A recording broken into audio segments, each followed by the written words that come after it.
Tonight on CBC Vancouver News. It's people that we know, it's guides who've been affected by it. So, yeah, it's tough.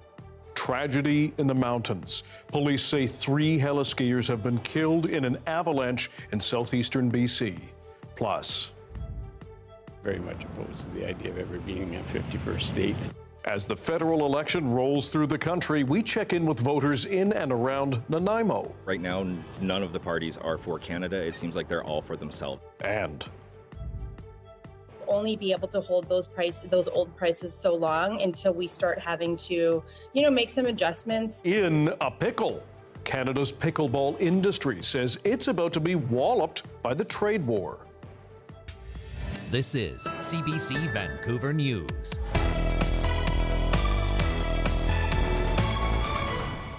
Hello, I'm Dan Burritt. Thanks for joining us. People in BC's West Kootenay region are mourning the death of 3 skiers caught in an avalanche on Monday. It happened during a heli-skiing trip northeast of Caslow. As Brady Strachan shows us, a local ski guide is among the victims. This is the 3rd fatal avalanche in BC this year, and the most deadly so far. It happened in an area that is currently rated at a high risk of avalanches. The tragedy is hitting people who live in the area hard. 3, 2, 1, dropping. Yeah, buddy. The rugged mountains in the BC interior are known for their amazing skiing. Ooh. Avalanche. Along with the thrill of the sport, there is the risk of avalanches, as seen in this archive footage where a skier was caught up in a slide and quickly buried. That skier survived. You all right? An avalanche on Monday in the Purcell Mountains, however, proved fatal. It happened near Caslow on the east side of Kootenay Lake, starting in a high alpine area of the Clute Creek watershed, according to the RCMP. Police say a group of 4 heli-skiers were waiting in a staging area when the slide struck, pushing them into a tree line. Caslow Search and Rescue was immediately notified. The 4 subjects who were buried in the avalanche had been located and had been pulled out from under the ground. And at that time, there was 1 who was breathing and 3 who had no vital signs. The victims are a 53-year-old guide from Caslow, along with 2 skiers, a 44-year-old man from Whistler and a 45-year-old man from Idaho in the U.S. The 4th skier, a 40-year-old man from Nelson, was taken to hospital with critical injuries. It's horrible. Yeah, it's impactful for the locals for sure. So, it's people that we know, it's guides who've been affected by it. So, yeah, it's tough. According to Avalanche Canada, much of the Kootenay region is at a high risk of slides. The Caslow area is rated 4 out of 5 on its danger scale. The agency says at this level, large avalanches may run from the alpine down into the valley bottoms. Conditions are very dangerous, that natural avalanches are likely to occur. That means avalanches that are just triggered by the weather, the stresses in the snow on its own. And then also that if there is somebody on the slope, it's very likely that they would trigger an avalanche. Stellar Heli-Skiing, a company from Caslow that was running the tour, has expressed its condolences to friends and families of the victims. This is just the latest fatal avalanche in BC. Last month, a skier near Golden died in a slide, and days later, a snowmobiler was caught up in an avalanche and died. Brady Strachan, CBC News, Kelowna. An intelligence report claiming that India meddled in the 2022 Conservative leadership race was the hot topic on day 3 of the federal election campaign. And it's raised questions about Conservative leader Pierre Poilievre's continued refusal to get his security clearance. More now from Olivia Stefanovich. There's no question Pierre Poilievre won the 2022 Conservative leadership race handily. But now new allegations have surfaced, suggesting India meddled in the contest. Let's be honest. I won the leadership fair and square. The allegations stem from reports that say Canada's spy watchdog learned Indian proxies raised money and organized within the South Asian community for Poilievre, though there's no evidence Poilievre and his team were aware. I'm glad that the Liberals put this attack out today. Really glad. Because there's something that's really been worrying me. Switching from defense to offense, Poilievre swung back, accusing Liberal leader Mark Carney of holding secret meetings with the Chinese central bank. How is he ever going to stand up to foreign interference a claim Carney's team dismissed as a distraction. I find it beyond baffling. I find it downright irresponsible. Both Carney and NDP leader Jagmeet Singh say Poilievre would have known about the alleged meddling in his leadership campaign if he had his national security clearance. That to me disqualifies you as a prime minister candidate. It's not someone that we can trust to stand up to foreign interference. The foreign interference inquiry the Conservatives called for recommended all federal leaders seek top security clearance. What I will not do is commit to the oath of secrecy that the Liberals want to impose on me. I've never thought that that was a credible statement. There is no good reason for that belief. Poilievre had national security clearance before when he served as a cabinet minister under former Prime Minister Stephen Harper. He says he won't seek it again unless he wins the next federal election. Olivia Stefanovic, CBC News, Ottawa. The CSIS report highlighting foreign interference in the 2022 Conservative leadership race has sparked concerns here, especially amid allegations from Canada that India's government was involved in the killing of Sikh leader Hardeep Singh Nijjar in Surrey. It's again raised the question about why Pierre Poilievre refuses to get security clearance. Idena Beauvais is an assistant professor at SFU's Department of Political Science and joins us now. Let's start there, Professor. What do you think could be motivating Poilievre's refusal to get this security clearance? Yeah, well, to be honest, it's hard to understand from a security perspective. Poilievre's justification is that if he receives the briefings, then he'll be effectively muzzled and he won't be able to criticize the government in his role as the official opposition. Because he won't be able to speak on the issues. This has, I think, confused security experts because even though he can't speak about the briefings themselves, he can still speak about the general issues that he learns about in the House of Commons like he does right now. So from a security perspective, his justification seems a bit confusing, honestly. The relationship between Canada and India, as we know, has been strained for a number of years now, especially after the former Prime Minister Justin Trudeau accused the Indian government of having a role in Hardeep Singh Nijjar's murder. What are the implications for people perhaps in BC and elsewhere if this CSIS report is true? So a lot of Sikh people in Canada and British Columbia are feeling threatened, and they want the government to act on this. But you have to remember that the Indian diaspora in Canada is not exclusively Sikh. There are members of other groups, including people who probably support Modi quite a lot. And so this diplomatic fight with India has sparked some backlash among some voters in Canada. And so this, to my mind, could be one of the potential reasons why Poilievre has been sort of hesitant to get this top secret information, is because if he doesn't know about it, then he can't really take a stand on it. And that sort of takes him out of the kind of crossfires or out of the controversy in a sense. Idena Beauvais, Associate Professor of Political Science at SFU. We appreciate your time and your expertise. Thanks for joining us. Thanks so much for having me. We are checking in with voters across BC as the campaign rolls on. This time we're in Nanaimo Ladysmith on Vancouver Island. Our Claire Palmer asked them about their key issues ahead of voting day, April 28th. The signs are up. Canada's 45th federal election has kicked off. For these voters in Nanaimo, threats to Canada's sovereignty are the #1 issue. It's all about reciprocal tariffs, and it has to be hitting the red states. My vote has always been for Canada, and right now none of the parties are for Canada. It seems like they're all for themselves. The rhetoric out of the States with Donald Trump there, I'm thinking that, just the comment itself is so disrespectful of our country. And so I'm very much opposed to the idea of ever being a 51st state. Vancouver Island University poli-sci professor Michael McKenzie says Donald Trump has quickly changed the Canadian political landscape. The fact that we feel very genuinely that our sovereignty is under threat, our economy is under threat, our well-being is under threat, has massively changed the federal political landscape in Canada. He says that the island will be competitive and that Nanaimo Ladysmith could be an interesting riding to watch, with it being potentially a four-way race with a surging Liberal Party. We don't know how the non-conservative vote is going to split.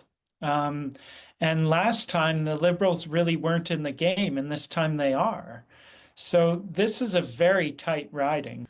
Nanaimo will have a full slate of candidates, a repeat of the 2021 election, with Lisa Marie Barron seeking re-election for the NDP, Tamara Cronus for the Conservatives, Paul Manley for the Greens, Michelle Corfield for the Liberals, and Stephen Welton for the PPC. Claire Palmer, CBC News, Nanaimo.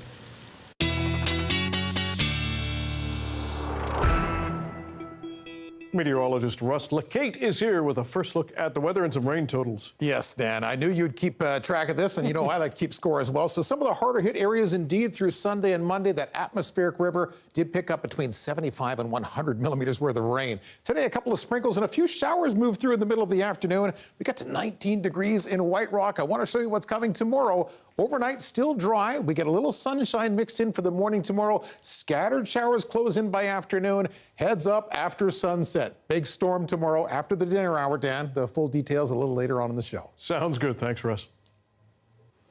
The family of an Indigenous teenager in provincial care who died in Port Alberni in January want answers after they say she froze to death. The CBC's Wamish Hamilton joins us now with more. Wamish, what do we know about Chantel Williams and what happened to her? Thanks, Dan.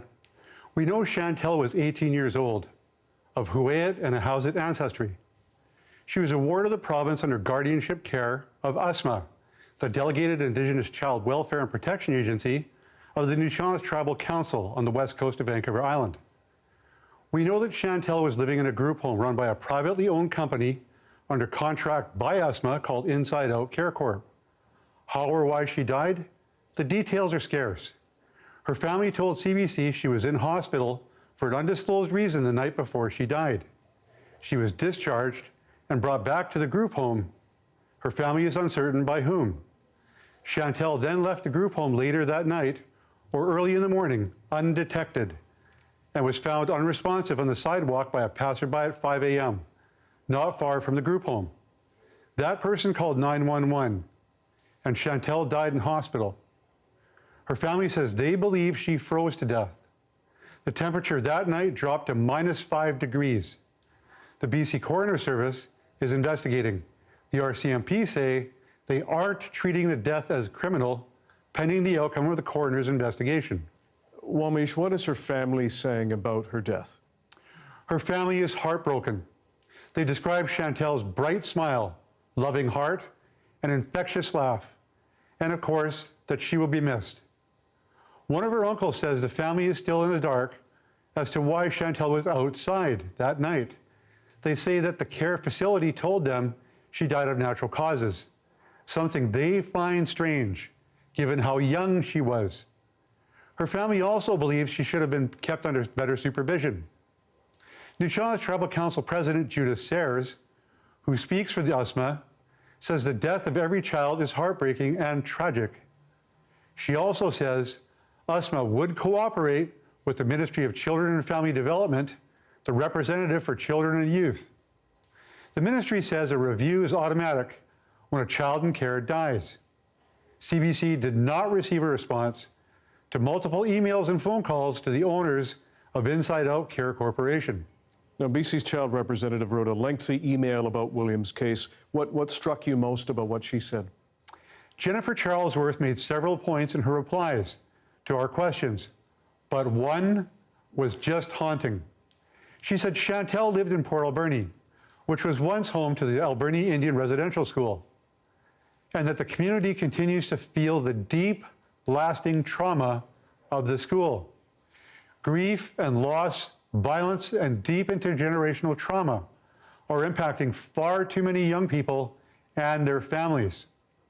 Charlesworth said it's easy to blame one person or one agency for the death of a young person, but there is a complex mix of missed opportunities and incomplete responses that led to tragedy. And this appears to be part of Chantel's story. The CBC's Wamish Hamilton. Thanks very much. Thank you, Dan. They're in a pickle. Promised tariffs from U.S. President Donald Trump are putting tremendous pressure on Canada's pickleball industry. How players and sellers are swinging back. Next.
The pickleball industry in Canada says it is about to be walloped by the trade war.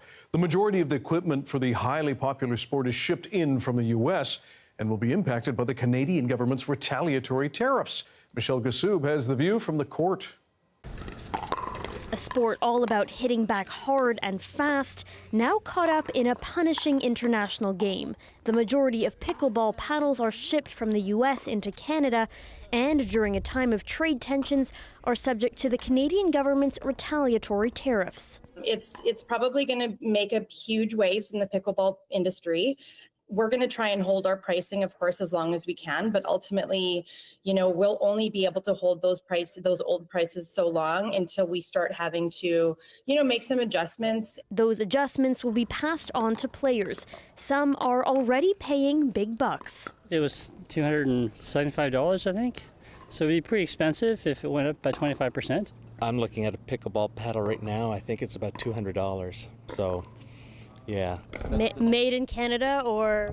These would be, made in the States, which is actually something I'm considering as well. It's unclear just how much the price of some products could rise and how much of an advantage Canadian-made products could get. Canadian manufacturers could find themselves cheaper if all things being equal in terms of how things are dealt with paddles manufactured in China. They could find themselves at an advantage.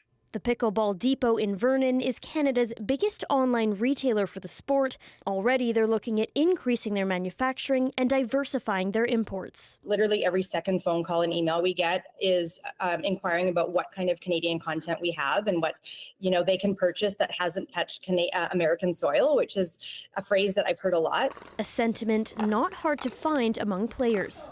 If I had a choice, I would buy Canadian. I'll buy Canadian. I don't care how good or bad it is. I'll never buy that person's equipment. International tensions hitting home on the court. Michelle Gassoub, CBC News, Vancouver. Defiantly joyful. That is how a musician named Yanti describes the South Okanagan song-catching circle. She created that circle as a way for her community to come together. The CBC's Kimberly Davidson has more. Humbly we walk here. The song-catching circle often begins with this song. It's called Humbly. We bless this bride. It's a land acknowledgement adapted for the Okanagan Silt people.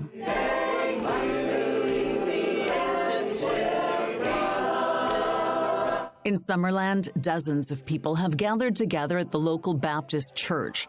They're blending their voices in song while finding fellowship and inspiration. I throw a song out, you catch it, and then we sing all together. What kind of feeling do you have when you walk out of the room after a night like this? Oh, energized, especially a night like this with so many people. I tell you, the power here was terrific. And there were some stunning harmonizers here. There was fantastic stuff going on at that end of the room. This song is called I'm Just Fine. All voices are welcome, and the songs are easy to catch on to and sing right away, even if the singers have never heard them before. I'm just fine, just as I am. That's something first-timer Fallon Palm appreciates. I like how Yanti is so intentional with her song choices. The lyrics, I like she said, defiantly joyful. I love that. Everybody's singing. And those song choices are intentional. They come from the Ubuntu Choirs Network. It's believed that the Ubuntu spirit reminds us that what defines us as individuals can only be achieved through our relationships with others. I really like the uplifting songs that speak to the heart. I think it's really important for people to be able to use their voices, and I find that there are so many people who silence themselves. It's nice to unleash your voice in community. It makes a big difference. An act of courage that is defiantly joyful. Yeah. Kimberly Davidson, CBC News, Summerland. Here's a look at the day that was in White Rock. Some blue sky peeking out from behind the clouds. Meteorologist Russ LeCate will have your BC-wide forecast coming up.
As tensions rise globally, some people are becoming more conscious about where they invest their money and how they can align their financial goals with their personal values. UBC students recently voted overwhelmingly in favor of a two-day strike happening yesterday and today. They're calling on the university to divest from companies they claim are complicit in Palestinian human rights violations. There is also backlash against those who invest in Tesla stock amid strained Canada-US relations. To talk more about ethical investing, we're now joined by Tim Nash in Toronto. He's the founder of Good Investing, a company that helps Canadians put their money into places that are sustainable and intentional. Thanks for joining us, Tim. First of all, can you explain, just to clarify, what exactly or how do you define ethical investing? Sure, absolutely. Thanks, Dan. So ethical investing goes by several names, whether it's socially responsible investing or sustainable investing or ethical investing. And really what we want to do is align our investments with our values. So that can be sort of doing less evil and getting rid of companies that don't align with our values. It can also be doing more good and investing in companies that do align with our values, or even things like impact investments that have a positive local impact. What criteria does a company have to meet in order to be considered an ethical investment?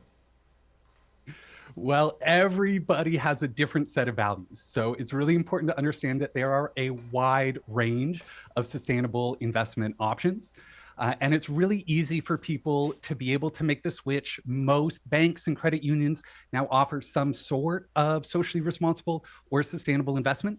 But people specifically who want to divest from Tesla or other specific companies need to do a little extra homework and look under the hood of those funds to make sure that the companies they want to avoid actually aren't in there. Again, there are sort of a wide range of options. So it's about understanding the different options that are available. And what we do is help people find the option that aligns most closely with their values. When people invest, they're looking for a return. There may be a conception out there that ethical investments may not make the same returns. How do they compare? Yeah, that's definitely a misconception, Dan. Really, when it comes to socially responsible investments, historically, they've performed just about the same as traditional investments. And that's really what we expect looking forward as well. What are you seeing in the market right now in terms of where people are putting their money, given the global upheaval that we've seen with stock indices going up and down amid what's happening with Tesla, among other things? Yeah, I mean, when it comes to investing, diversification is going to be our best friend, right? So we still want to sort of stick to our plan to have a diversified portfolio that does align with our values.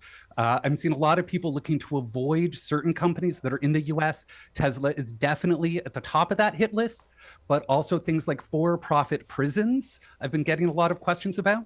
So I think people are really starting to look inside of their portfolios to understand what companies are in there.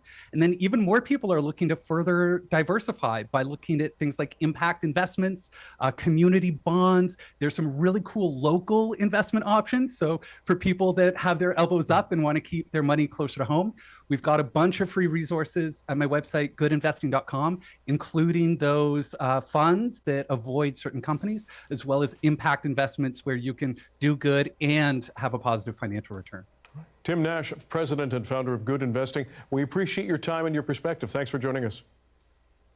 Thanks so much, Dan.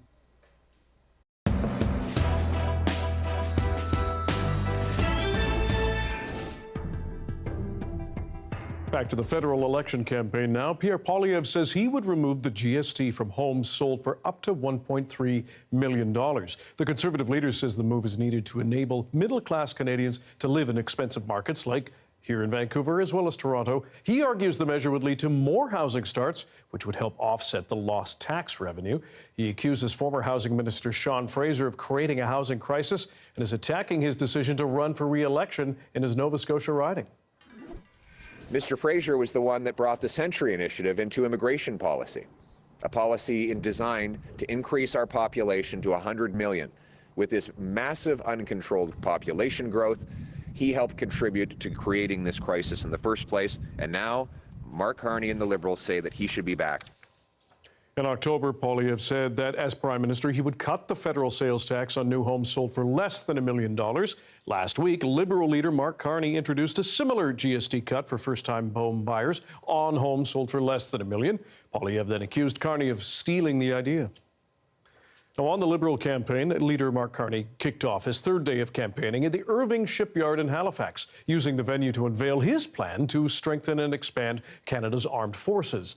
But as Ashley Burke tells us, Carney says he still sees the U.S. as a strong ally. I'm with the Liberal campaign in Halifax, where Mark Carney visited Irving Shipyard. This is the company that earlier this month the government quietly awarded an $8 billion contract to build Canada's new destroyer warships. Carney announced today he'll be focused on making sure that Canadian shipyards like this one use as much Canadian steel and aluminum as possible.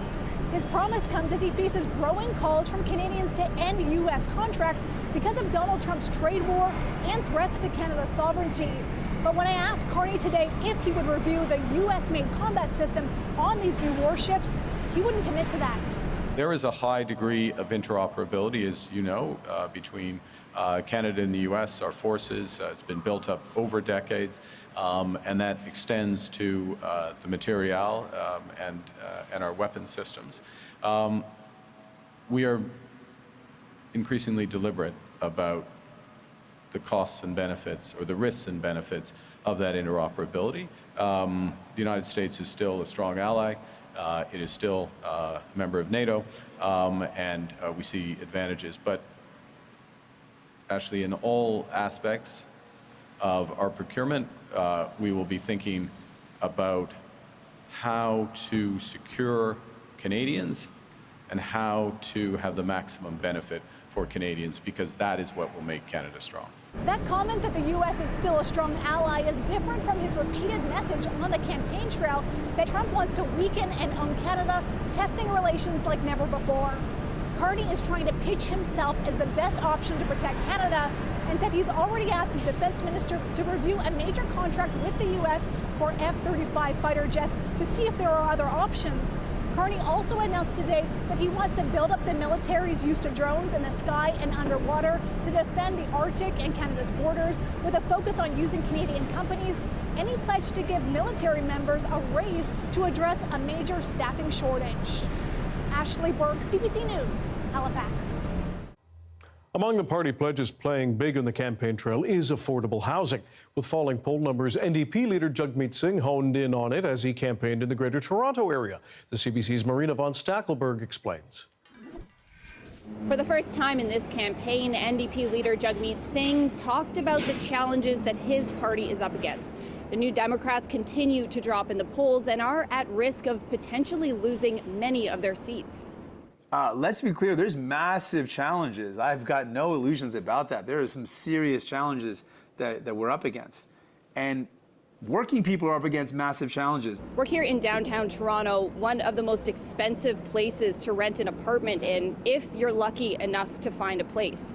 So far, Jagmeet Singh's entire campaign has been about the housing crisis. He made no new policy announcements today, but instead he met with someone who lives in the area. She rents an apartment with her son, and she says it was purchased by Brookfield Investments. And when that happened, the rent doubled. Why is Brookfield significant? Well, it is the multi-billion-dollar company that Liberal leader Mark Carney used to be the chair of.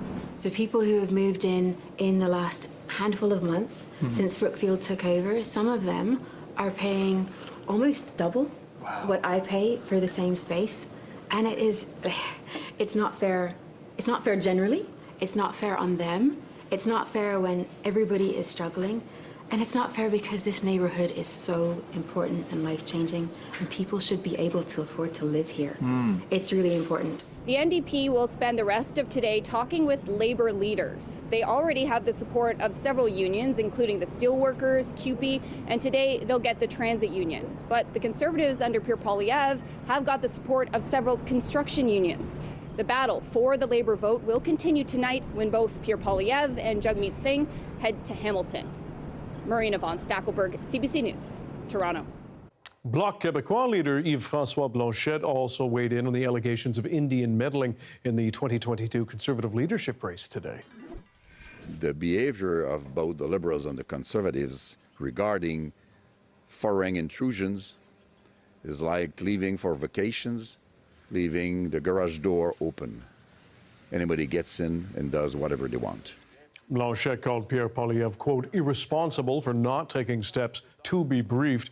Blanchet, who has himself gone through the security process, added he's never felt muzzled in his whole life. Coming up, 3 years after devastating floods hit Merritt, we'll bring you the details of the province's new multi-million-dollar investment in that city. Stay with us.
So I know when I really like a song, if within the first 3 seconds, I'm already vibing to it. Hey, I'm Rohith Joseph.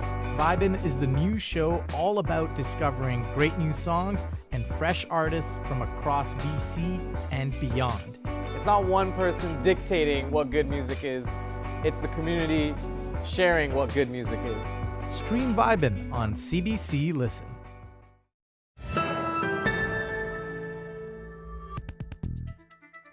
A sigh of relief for some people in Merritt today as the province pledges $60 million to build protective dikes in that city. It comes 3 years after devastating floodwaters swept through. Radio Canada's Camille Vernet reports. White picket fences, clean streets. From the outside, the city of Merritt looks rebuilt. But if you look closer, Empty lots, silt in the backyards, and homes still under construction. Scars of a storm that shook the community more than 3 years ago. In November 2021, an atmospheric river hit Merritt, flooding hundreds of homes. This is Sean's house. Right now it's completely unlivable. Mike Getz became Merritt's mayor after the flood, hoping to help his community. Sean Brown, his neighbor, was one of those residents hit hard. 2 to 3 feet came up, compared to the street, I would say it was about this high. So all of the drywall, everything, ceiling, everything had to be pulled. All of the insulation had to come out.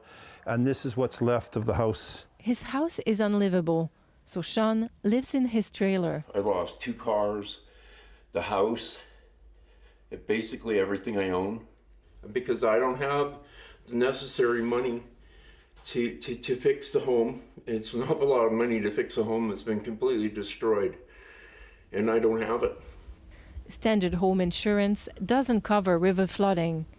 If you want to cover your bases, you need overland water insurance. Mayor Getz had it back in 2021, but now he can't get it. Some of the flood mud still here.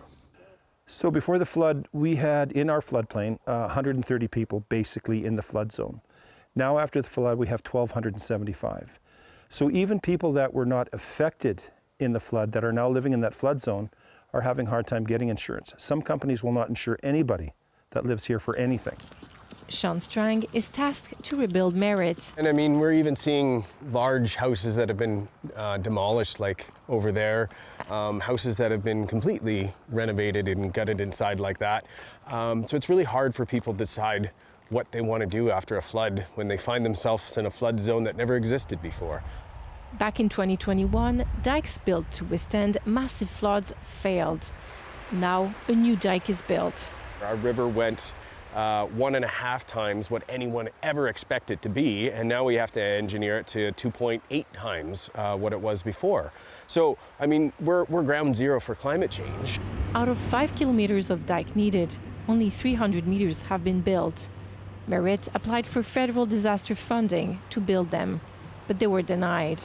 We were really, really disappointed to hear that climate mitigation, or dealing with the problem that's here right now, wasn't high enough on the priority list to fund what is effectively protecting a town of thousands of people who have less protection now than before 2021.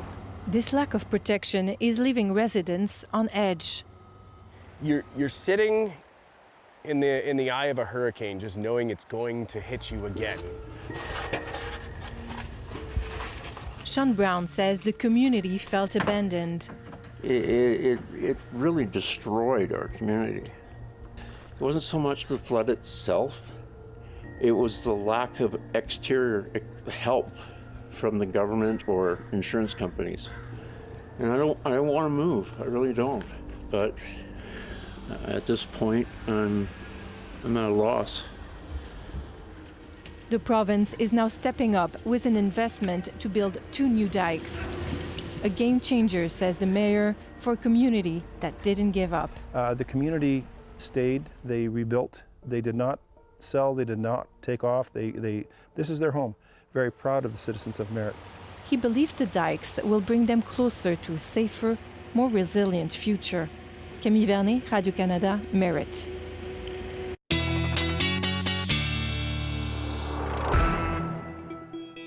Meteorologist Russ Lacade is back with our BC-wide weather forecast, and you got something brewing over there in the Pacific. Well, you know, it was a low event weather day today, so of course, what do? We track the next storm coming, and it is out over the eastern Pacific. Before it gets here, Dan, there's one more feature I want to pay attention to here, and it's this continuing feed of very warm air from south of the border, so along the California-Oregon coastline, continuing to pump in towards southern BC, and really helping set our temperatures up towards, well above seasonal values, maybe breaking some records in a few communities tomorrow as well. So province-wide, what we're looking at, again, is those 2 jet streams, the warmer valued one, the cooler one to the north, which will buckle a bit tonight and actually open the door to some colder air descending across the northern part of the province. So we'll see our temperatures dropping down over the northwest, the northeast, into parts of the Peace as well. The squeeze play right through the middle is really going to be between those 2 jet streams, with a lot of cloud and some sort of leftover precipitation lingering central coast coast, central interior, maybe parts of the Cariboo as well. But over the far south, lots of warm air is entering the picture. So I want to show what that looks like graphically with our computer model forecast, rolling it ahead to tonight, where partial clearing over the south. Is still fairly mild during the middle of the night. Tomorrow morning, I've left some sunny breaks in the forecast. Well, probably big breaks of sun, to be honest. But through midday, some unstable air begins to work in from the south. Scattered showers developing over the south with temperatures in the mid to upper teens, maybe touching 20 degrees. And the main event will be the storm, which gets here a little bit after sunset tomorrow. So heavy showers, thunderstorms embedded. I actually think what's coming tomorrow will be more impressive than what this particular computer model is sort of showing us here. So a big swath of showers and thunderstorms moving through the lower mainland sometime tomorrow evening and through the middle of the night. Let's look at your province-wide forecast. Destination-wise, it is cooling off. Light flurries bring a couple of centimeters to Fort Nelson. Mixed showers of rain and snow for areas around Dease Lake, Fort St. John, into Dawson Creek, Tumbler Ridge as well. This is our sort of murky area here through the central part of the province. Lots of cloud, not a lot of rain, but at least some light showers left over and close to 10 degrees. Warmer with scattered thunder showers possible in the Okanagan towards the South Thompson, keeping it mild and dry in the Kootenays and towards the Columbia region as well. For Metro Vancouver, we're looking at a forecast which actually does include near record highs tomorrow. I'm saying 17 coast, 20 inland. What you don't see on this particular graphic is the Wednesday night storm right in the middle. So it's a 100% chance of downpours tomorrow evening and through the night, but then settling down Thursday. A bit cooler and damp on Friday. We'll see if we can fix that forecast up for our Friday afternoon show. And into the weekend, I still suspect Sunday's the better of the 2 days, but you can probably find a little sun fitting in there for either Saturday or Sunday, Dan. That sounds good. Russ, thanks very much. Yeah, my pleasure. A storied junior hockey team in the Okanagan is now joining the Western Hockey League. The Penticton Vees is the newest franchise in Western Canada's top junior hockey league. Brady Strachan has more. The Penticton Vees are proud to announce that we are expanding into the Western Hockey League, marking a new chapter in our historic franchise. We have our eyes on a new trophy. A new chapter has begun. The Vees are in the WHL.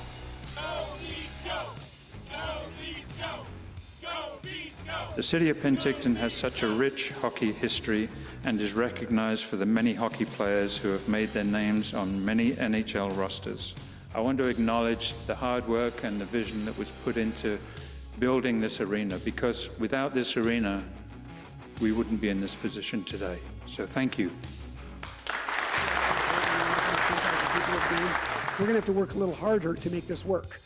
And we came up with a very unique lease arrangement with the city where we're both invested. We both have to work hard to make this work. We're going to continue to do what we've always done, and that's been, a team that lives by professionalism and accountability day in and day out, starting with myself. And I look forward to being your president, general manager, and head coach in the next era and next chapter of Vees hockey in the Western Hockey League. Thanks again. Go Vees, go.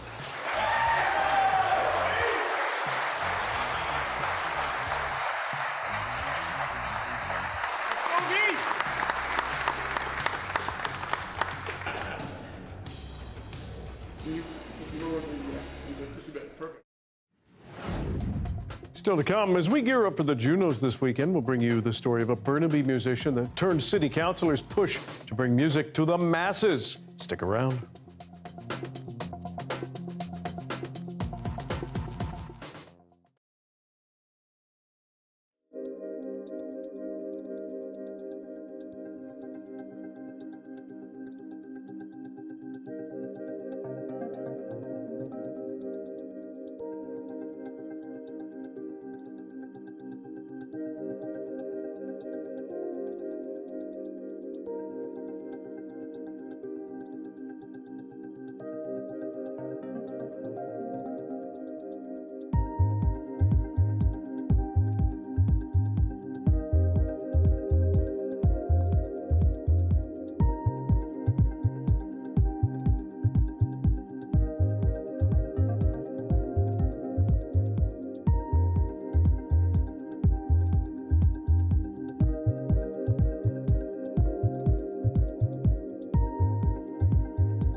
Hi, I'm Amy Bell. Here's what's in your CBC Vancouver inbox. Stream your favorite CBC dramas or comedies 24/7 on demand on the CBC Gem app. Plus, you can live stream CBC Vancouver News. Check it out at gem.cbc.ca. And never miss a special programming series or contest. Subscribe to CBC Vancouver's e-newsletter at cbc.ca/Vancouver inbox and keep connected with us.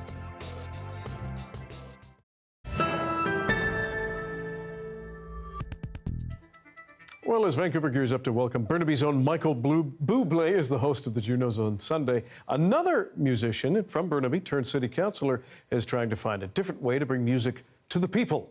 Sophie Woodruff explains. Well, come on in here. This room in Burnaby is the heart of a unique music program. This is the Harmony for All inventory room. This is where we keep all of our instruments. With Harmony for All, the city is stepping in to make music accessible to all Burnaby residents by loaning donated instruments to individuals and outreach programs and providing scholarships to fund music lessons. The city also makes its instruments available for public schools. The biggest piece is to let people know this is available to them. If students aren't participating in their band program because they can't get an instrument for some reason, then we can provide them with that instrument. It costs $50,000 to run each year, which the city covers. They also receive charitable donations. We had 2 French horns donated to this program, and we can't wait to get them in the hands of somebody. It's the brainchild of punk band DOA founder Joe Keithley, also a Burnaby City Councillor. One thing that everybody loves around the world is music. So I thought this was the perfect uniter for like people of all cultures, kids going to our elementary schools, high schools, etc., to make friends and break down cultural barriers. But this kind of initiative is coming at a time of financial uncertainty for public school music programs, says Janet Irvine, the president of the BC Music Educators Association. It's a tough situation right now. She says a shortage of music teachers, budgeting constraints, and a model that puts music education funding at the discretion of school districts makes music education vulnerable to cuts. There are some schools that have absolutely zero budget. And then we have other schools where it's a huge priority. So it's just wildly different depending on what the school board wishes and what principals wish. Inequity in music education is a national issue, according to a 2022 report by the Coalition for Music Education in Canada. It found many instances of children in the same school district, or even in adjacent schools, have differing access to music education. The BC Music Educators Association says that makes school districts more reliant on outside initiatives, support from communities, and value-added private programs. BC's Ministry of Education does not keep track of program funding by class or subject.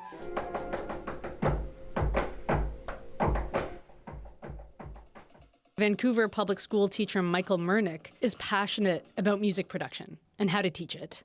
The goal with this was to showcase a rise and impact effect in a build. He has created his own program, which he calls The New Sound, and from his home studio, says teaching about today's tools is critical for music education now. Hello, welcome to The New Sound. Today we'll briefly explore the lo-fi musical genre. Initially, when I was teaching, I was realizing that a lot of the students love digital music, but they didn't really know how to create it, and I didn't have the resources to successfully teach them without a ton of prep work. And then further on, I started reading about these music programs being cut all over the province, all over the country. That's what led him to create lessons that any teacher could use.